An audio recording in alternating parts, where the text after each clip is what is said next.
মা সরস্বতী তো ব্রহ্মার স্ত্রী, তাহলে আবার কিভাবে বিষ্ণু স্ত্রী হলেন তিনি? আমরা তো জানি বিষ্ণুপ্রিয়া মানেই মা লক্ষ্মী, কিন্তু আপনারা কি জানেন বিষ্ণুপ্রিয়া মানে মা সরস্বতীও? বৈবর্ত পুরাণ অনুসারে দেবী সরস্বতীর একবার ইচ্ছা হয় শ্রীকৃষ্ণকে নিজের প্রতিরূপে পেতে, কিন্তু শ্রীকৃষ্ণ তো রাধা ছাড়া কিছুই বোঝেন না, তাহলে তিনি দেবী সরস্বতীকে কিভাবে স্ত্রী রূপে গ্রহণ করবেন?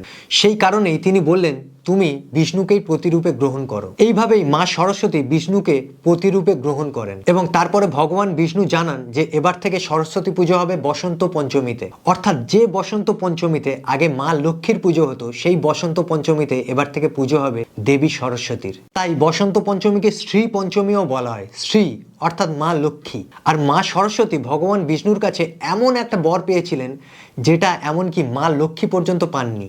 মা লক্ষ্মী হলেন ধন সম্পদের দেবী, অর্থাৎ মা লক্ষ্মী যাকে চাইবেন তাকে ধন সম্পদ দিতে পারবেন, কিন্তু ভগবান বিষ্ণু যদি চান সেই ধন সম্পদ আবার কেড়েও নিতে পারেন। কিন্তু মা সরস্বতী যদি কাউকে কোনো জ্ঞান দিয়ে দেন তাহলে সেই জ্ঞান কখনো কোনো দেবতা কাটতে পারবে না, এমনকি ভগবান বিষ্ণুও কাটতে পারবেন না। এমন বর পেয়েছিলেন বিষ্ণুর কাছ থেকে দেবী সরস্বতী।